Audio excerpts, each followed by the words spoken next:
आप सभी विद्यार्थियों को आप सभी विद्यार्थियों को मेरा प्रेम भरा नमस्कार। आज का जो हमारा विषय रहेगा, आपके पाठ्यक्रम में जो प्रथम अध्याय है गद्य खंड से नेताजी का चश्मा। आज जो हम ये नेताजी का जो चश्मा नामक अध्याय है, इसमें से जो व्याकरणिक जो जो प्रश्न बनेंगे उन्हीं पर चर्चा परिचर्चा करेंगे। जो अभ्यास के जो प्रश्न बनेंगे उन पर चर्चा परिचर्चा करेंगे। बहुविकल्पीय जो प्रश्नोत्तर बनेंगे उन पर चर्चा परिचर्चा करेंगे। और अन्य जो महत्वपूर्ण प्रश्न जो परीक्षा उपयोगी हो सकते हैं उन पर चर्चा परिचर्चा करेंगे। ठीक है भाई। तो सर्वप्रथम ये जो व्याकरण कराएंगे इस अध्याय से, ये आपके पाठ्यक्रम से संबंधित है, 10वीं कक्षा के पाठ्यक्रम से संबंधित है। 10वीं कक्षा में आएंगे ये, चाहे वो विकारी अविकारी के रूप में आए, चाहे पद परिचय के रूप में आए, या फिर ये जो वाच्य परिवर्तन है वाच्य परिवर्तन के रूप में आए। तो शुरू करते हैं। जो ये क्वेश्चन नंबर 12 है, 12 प्रश्न नंबर 12 भाषा अध्ययन, इसी से शुरुआत करेंगे। ठीक है। तो सर्वप्रथम है, निम्नलिखित वाक्यों से निपात छांटिए और उनसे नए वाक्य बनाइए। आप निम्नलिखित वाक्यों से, अब आप अपनी पुस्तक निकालोगे तो अपनी पुस्तक में पृष्ठ नंबर जो 1 है, पृष्ठ नंबर 1 पर ये देख लीजिएगा। पृष्ठ नंबर 1 पर, एक पर चलेंगे तो पृष्ठ नंबर 1 पर जो आपके क्या नाम है, 5वीं 6ठी लाइन है, नगर पालिका, एक ठो नगर पालिका भी थी। इससे आगे है, नगर पालिका थी तो कुछ न कुछ करती भी रहती थी। ये हमारा सवाल है आज का। ठीक है। नगर पालिका थी, नगर पालिका थी तो कुछ न कुछ करती भी रहती थी। अब निपात क्या होते हैं? निपात सर्वप्रथम ये भी बताऊंगा आपको निपात के बारे में भी। अब देखिए, जैसे हम पद परिचय करेंगे, पद परिचय को हम 2 रूपों में विभाजित करते हैं, एक विकारी के रूप में और दूसरा अविकारी के रूप में। विकारी में आपका नाउन प्रोनाउन वर्ब यानी कि संज्ञा सर्वनाम क्रिया और विशेषण, ये 4 आ जाते हैं।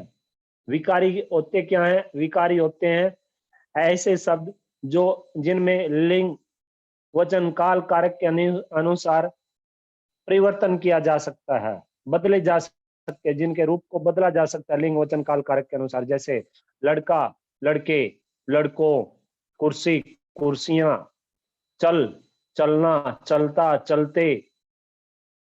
ठीक है। जा, जाना, जाते, जाएगा, जाएंगे, बदले जाते हैं ना ये।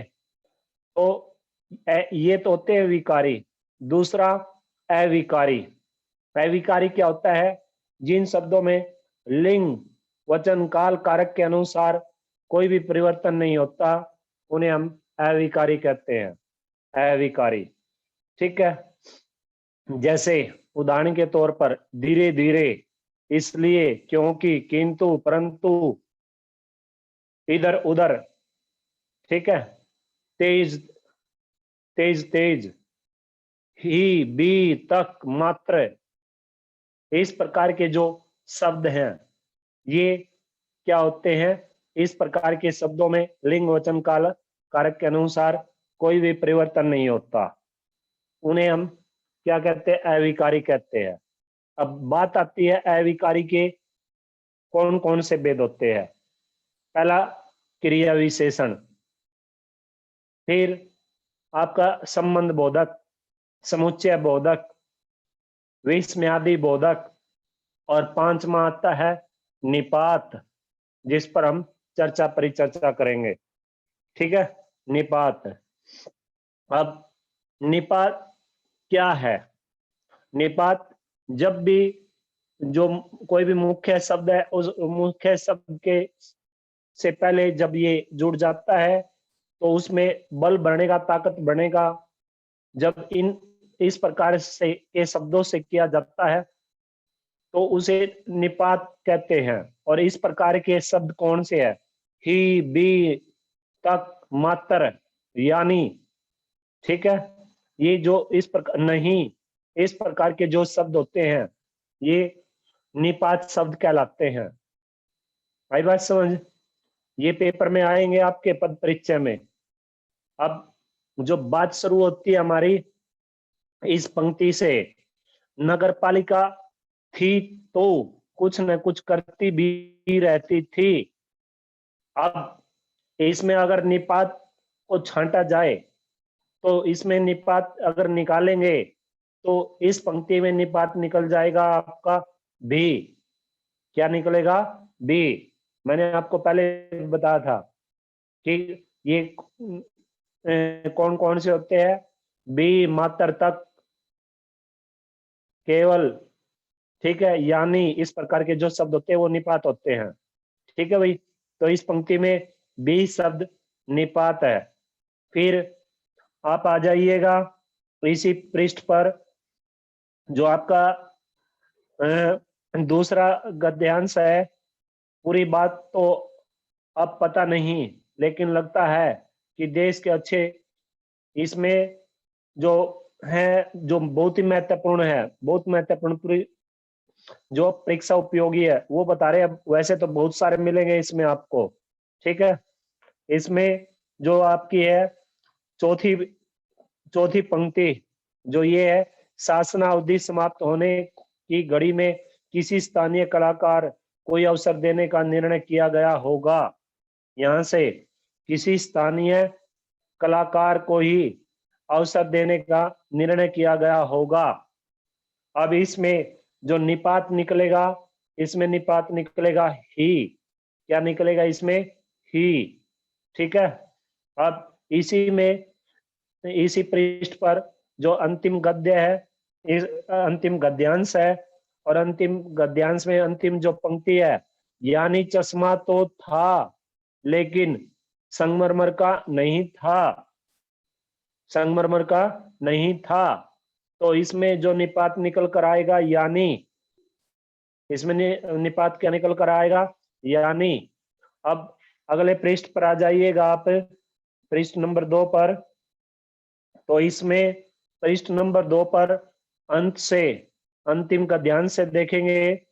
अंतिम का ध्यान से आपका अब हालदार साहब को इसे उपयुक्त जो पंक्ति है, क्या मतलब, क्यों चेंज कर देता है? हालदार साहब अब भी नहीं समझ पाए। हालदार साहब अब भी नहीं समझ पाए। ये जो पंक्तियां, हालदार साहब अब भी नहीं समझ पाए, इसमें अब के बाद जो बी शब्द है, बी, तो ये बी शब्द क्या हो गया?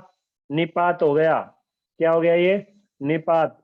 और फिर आपका इसमें जो अंतिम जो बनता है, अंतिम, इसमें क्वेश्चन नंबर 12 में, क्वेश्चन नंबर 12 देख लीजिएगा आप। इसमें अंतिम है आपका 2 साल तक हालदार साहब अपने काम के सिलसिले में उस कस्बे से गुजरते रहे, उस कस्बे से गुजरते रहे। ये आपका पृष्ठ नंबर 3 पे है, तो इसमें आप देख लीजिएगा, क्योंकि आगे चलना है, फिर हमें वाच्य परिवर्तन करने हैं। ठीक है, तो इसमें 2 साल तक हालदार साहब अपने काम के सिलसिले में उस कस्बे से गुजरते रहे, तो इसमें जो निपात शब्द है, निपात शब्द है इसमें तक। तक, साल के बाद जो तक शब्द है, तक, पिछले 2 सालों से, यानी कि 2 साल तक जो ये तक शब्द है ये निपात है। ठीक है, अब प्रश्न नंबर 13 पे चलिएगा आप। निम्नलिखित वाक्यों को कर्मवाच्य में बदलिए। आप अंग्रेजी में भी पढ़कर आते हो ना, वॉइस, VOICE, वॉइस, यानी कि बोलना, कहना। इसी के संदर्भ में बताना, ठीक है। और अंग्रेजी में दो तरह के वॉइस पढ़कर आते हो आप, एक एक्टिव वॉइस और दूसरा पैसिव वॉइस, ठीक है। लेकिन यहाँ पर हिंदी में तीन तरह के हैं, दो के अनुसार भी बता दूंगा आपको, जब इस व्याकरणिक भाग को करेंगे उस समय ये सभी बातें बताऊंगा आपको। अब आप थोड़ा सा ये बारीकी से, अब आप इसको थोड़ा सा वैसे जान लीजिएगा। अब इसमें सबसे पहले कर्तृवाच्य है, दूसरा क्रमवाच्य है और तीसरा भाववाच्य है। ये तीन भेद होते हैं, यानी कि एक्टिव वॉइस, पैसिव वॉइस, ठीक है। और अंग्रेजी के अनुसार चले तो एक्टिव वॉइस को हम क्या कहते हैं हिंदी में, कर्तृवाच्य, जिसमें कर्ता की प्रधानता रहती है। और दूसरा पैसिव वॉइस जिसे अंग्रेजी में पैसिव वॉइस बोलते हैं, हिंदी में उसे अकर्तृवाच्य बोलते हैं, अकर्तृवाच्य, यानी कि अकर्तृ का मतलब हो गया अ उपसर्ग जुड़ गया बिना कर्ता के, जिसमें कर्ता की आवश्यकता ही नहीं होती, नाम मात्र का होता है कर्ता, उसको अकर्तृवाच्य बोलते हैं। अब इसके भी दो हिस्से हो जाते हैं अकर्तृ के, पहला कर्मवाच्य और दूसरा भाववाच्य, इंपर्सनल वॉइस बोलते हैं जिसको भाववाच्य को अंग्रेजी में, ठीक है। तो ये बात है, बाकी इसको ज्यादा इसके बारे में परिचर्चा नहीं करेंगे, आपको एक सामान्य जानकारी जो मुझे देनी है, जो आपके पाठ्यक्रम से संबंधित है। अभी इसमें पहला जो सवाल है वह अपनी छोटी सी दुकान में उपलब्ध गिने चुने फ्रेमों में से नेताजी की मूर्ति पर फिट कर देता है। अब इसका जो ये पहला सवाल है, इसे हमें कर्मवाच्य में बदलना है, एक्टिव वॉइस से पैसिव वॉइस में बदलना है। और जब एक्टिव वॉइस से पैसिव वॉइस में बदलेंगे तो क्या हो जाएगा, एक्टिव वॉइस के जो रूल रेगुलेशन है, जो नियम है, उन नियमों को छोड़ देते हैं हम और पैसिव वॉइस के नियमों को एडॉप्ट कर लेते हैं, यानी कि कर्तरी के नियमों को छोड़ देंगे और किसके नियमों को अपना लेंगे, किसके, कर्म के। और कर्म में से या के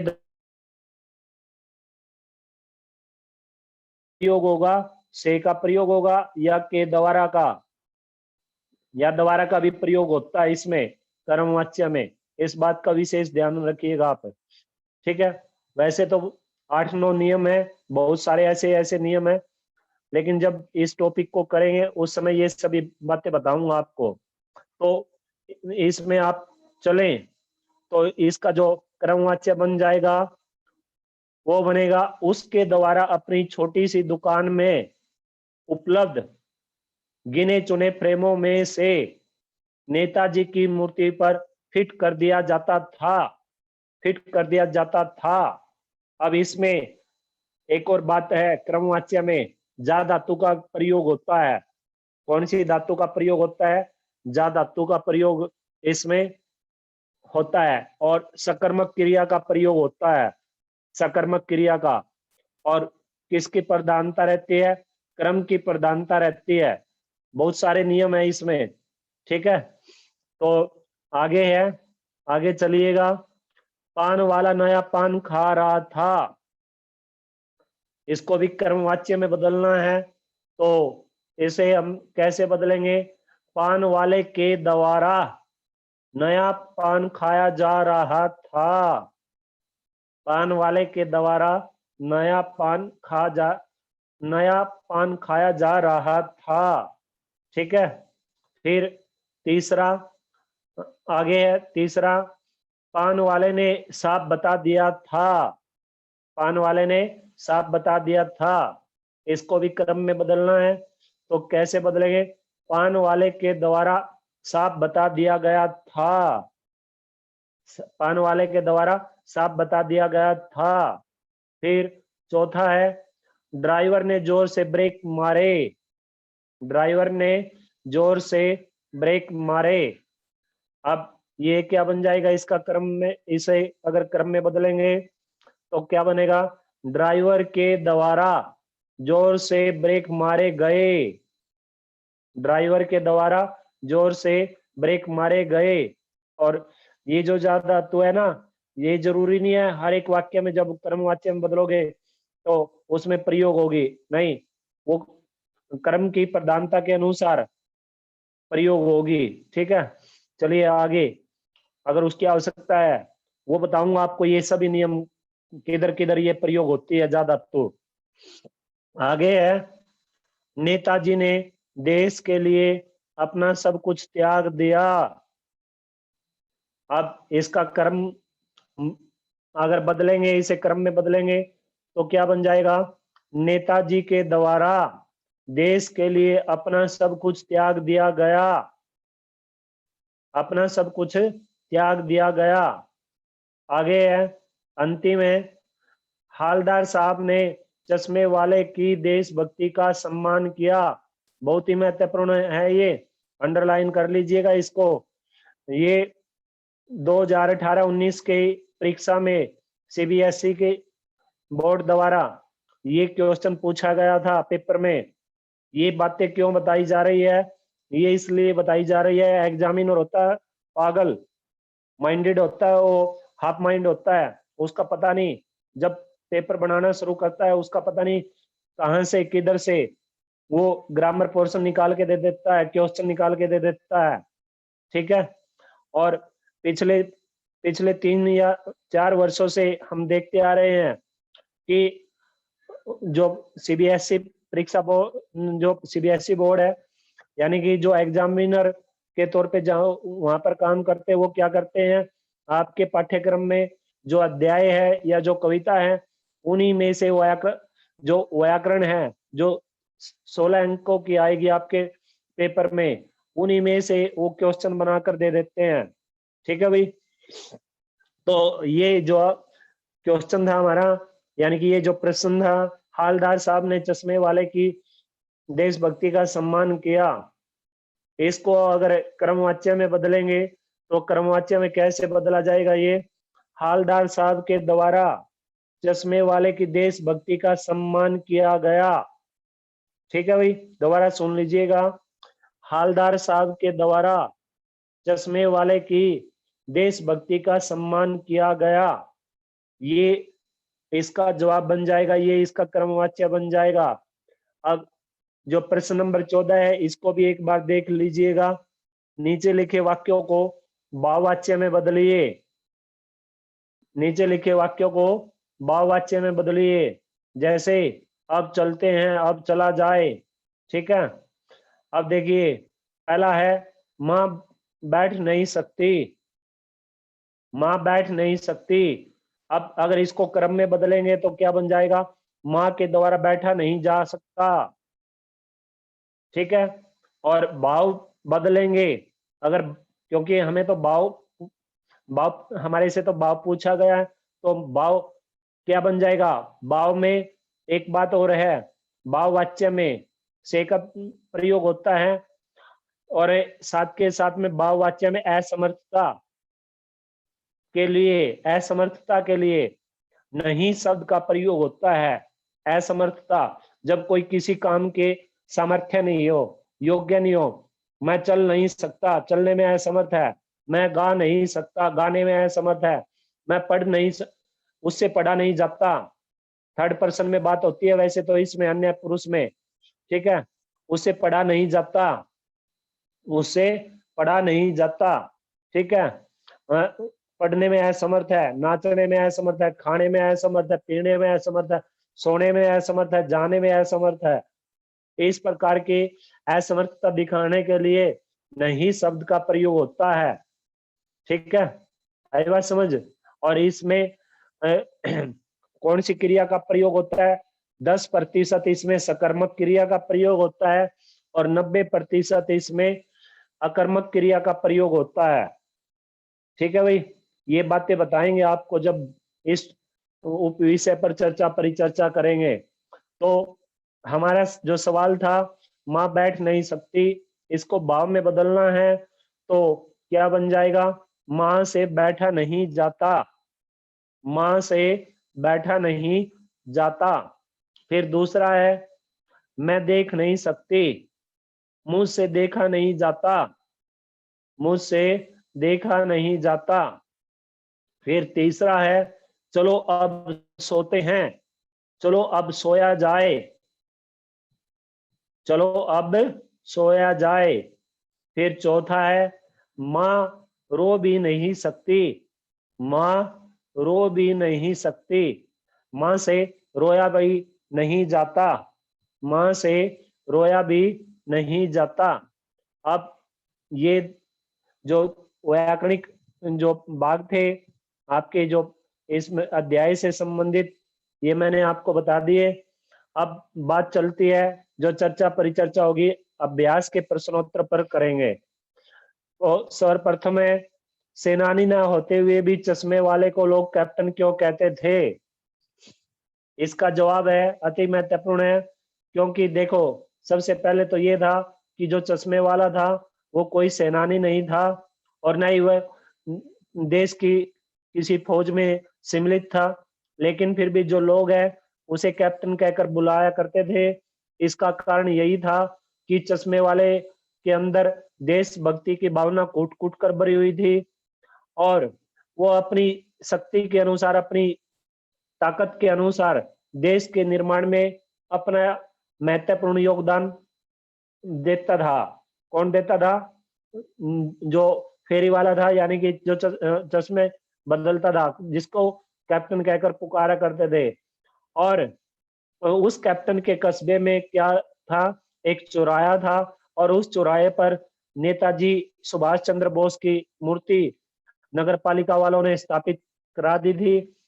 और इस तरह से उस मूर्ति पर, उस मूर्ति को ड्राइंग मास्टर मोतीलाल जी ने बनाया था, लेकिन वो ड्राइंग मास्टर, वो जो ड्राइंग मास्टर था, वो शायद वो चश्मा बनाना भूल गया है, या फिर उसने पत्थर का चश्मा बना दिया। इस प्रकार की बातें आप इसमें लिखोगे। लेकिन कैप्टन ने जब ये सभी कुछ देखा तो उसे बड़ा दुख हुआ, क्योंकि क्या सभी कुछ देखा कि नेताजी सुभाष चंद्र बोस की मूर्ति पर चश्मा नहीं है। तो उसके मन में देश के नेताओं के प्रति जो मान सम्मान था, जो आदर सम्मान था, जो रिस्पेक्ट था, वो बहुत ही ज्यादा था। ठीक है, इसलिए वह जब तक वो जो कैप्टन है वो जीवित रहा, उसने कभी भी नेताजी की मूर्ति पर, नेताजी की मूर्ति को बगैर चश्मे के नहीं छोड़ा। यानी कि वो हमेशा ही क्या करता था, प्रतिदिन नेताजी की मूर्ति पर क्या लगाया करता था? नया नए चश्मे लगा देता था। और जो कोई भी उस चश्मे को की मांग करता तो वो कैप्टन उसे उतार कर उसकी जगह वो चश्मा उतार कर उन्हें दे देता था, यानी ग्राहक को दे देता था, और नेताजी की प्रतिमा पर नया चश्मा लगा देता था।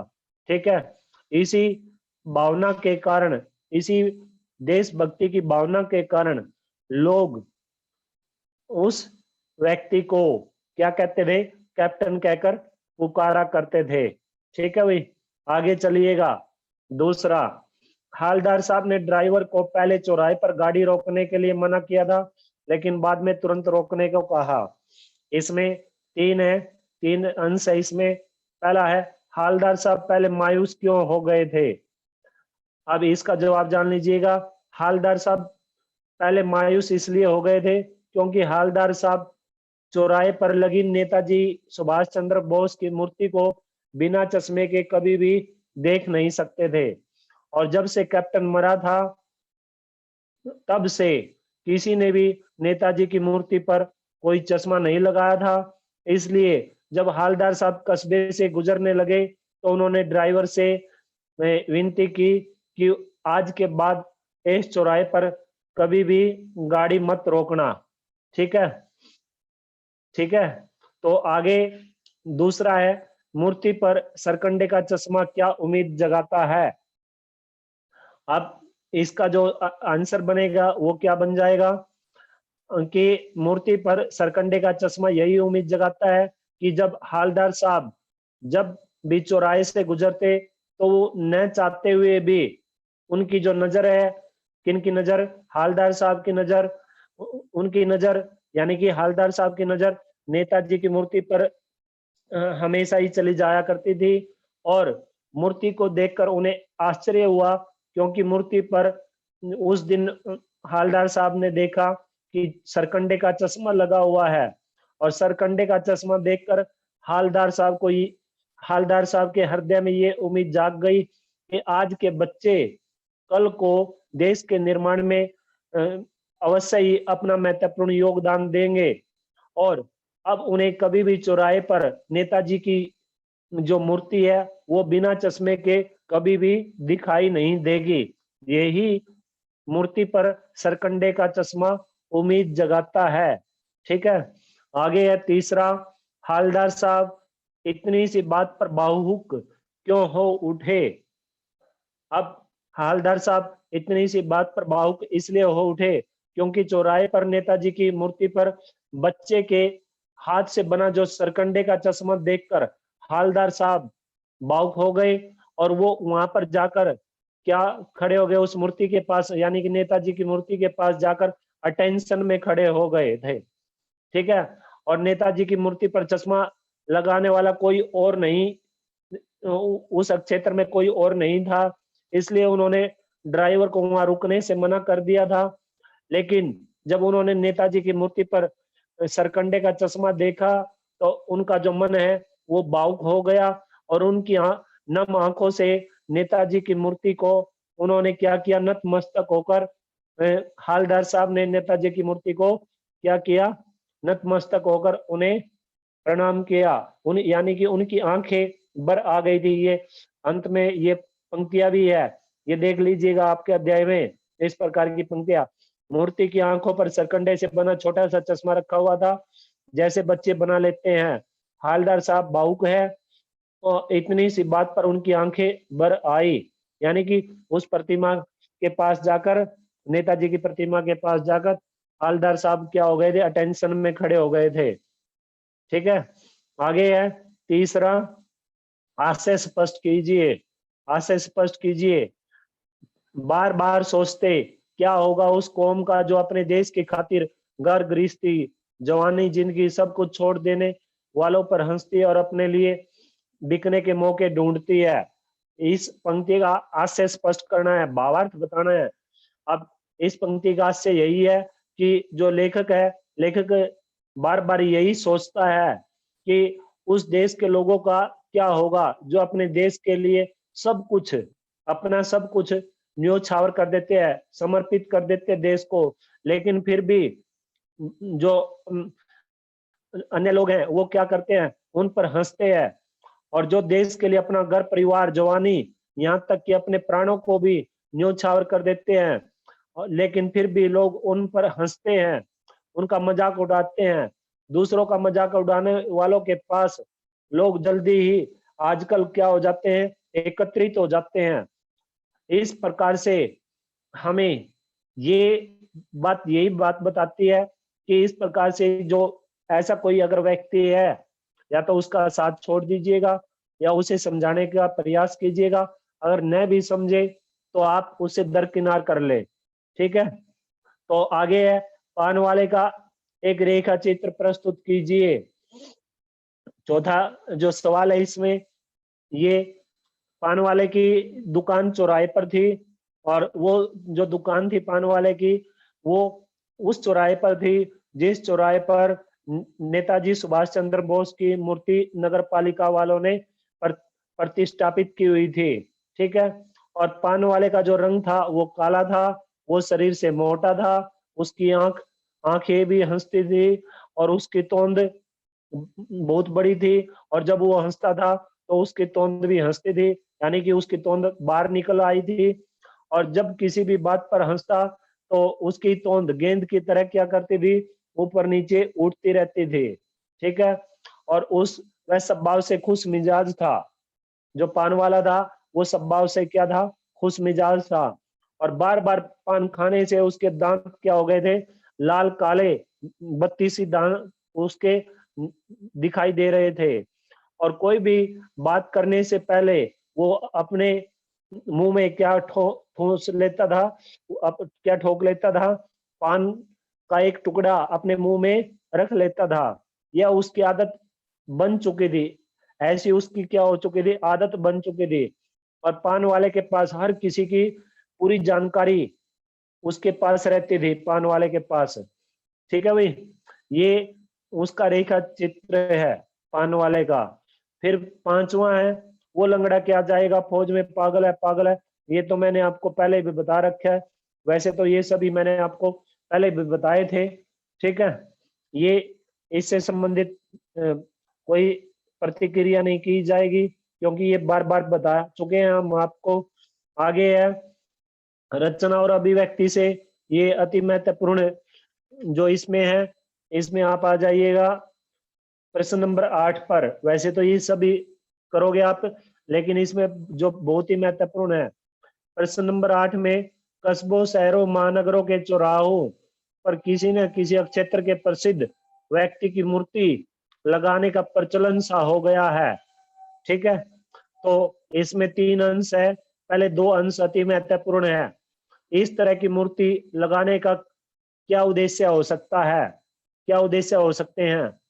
देखिए, इस प्रकार की जो मूर्ति लगाने के अनेक उद्देश्य हो सकते हैं, जैसे कस्बों, शहरों, महानगरों के चौराहों पर किसी न किसी क्षेत्र के प्रसिद्ध व्यक्ति की मूर्ति लगाने के पीछे जो उद्देश्य है, वो उद्देश्य यही है कि लोग उस व्यक्ति के व्यक्तित्व से शिक्षा लें, उस जिसकी भी मूर्ति जिस चौराहे पर लगी है, उस व्यक्ति के व्यक्तित्व से कुछ न कुछ सीख प्राप्त करे, लोगों में देश के प्रति उत्तरदायित्व की भावना जागृत हो, और उस मूर्ति को देखकर लोग भी देश के लिए कुछ न कुछ करने का एक अच्छे से दृढ़ संकल्प अपने हृदय में बनाए। ठीक है भाई। फिर दूसरा, आप अपने इलाके के चौराहे पर किस व्यक्ति की मूर्ति स्थापित करवाना चाहेंगे और क्यों? आपसे मतलब है हम सभी से, हम सभी जितने हम इस कक्षा में जुड़े हुए हैं। अब मैं अगर अपनी इच्छा के अनुसार बताऊं, इस सवाल का जवाब अगर मैं अपनी इच्छा के अनुसार देना चाहूं तो क्या दूंगा कि मैं अपने अपने आसपास का, मेरे आसपास अगर कोई भी चौराहा है तो उस चौराहे पर मैं लाल बहादुर शास्त्री जी की प्रतिमा लगवाना चाहूंगा। ठीक है, क्योंकि लाल बहादुर शास्त्री एक ऐसे व्यक्ति थे, एक ऐसे महापुरुष थे जिन्होंने अपनी मेहनत से देश का जो स्थान है, देश को एक उच्च स्थान प्राप्त कराया है, और उन्होंने आम व्यक्ति को यह भी अनुभव कराया कि उसकी भी देश के निर्माण में अहम भूमिका होती है। ये, और लाल बहादुर शास्त्री आम व्यक्ति की आवाज थे, इसलिए मैं जब कभी भी मुझे अगर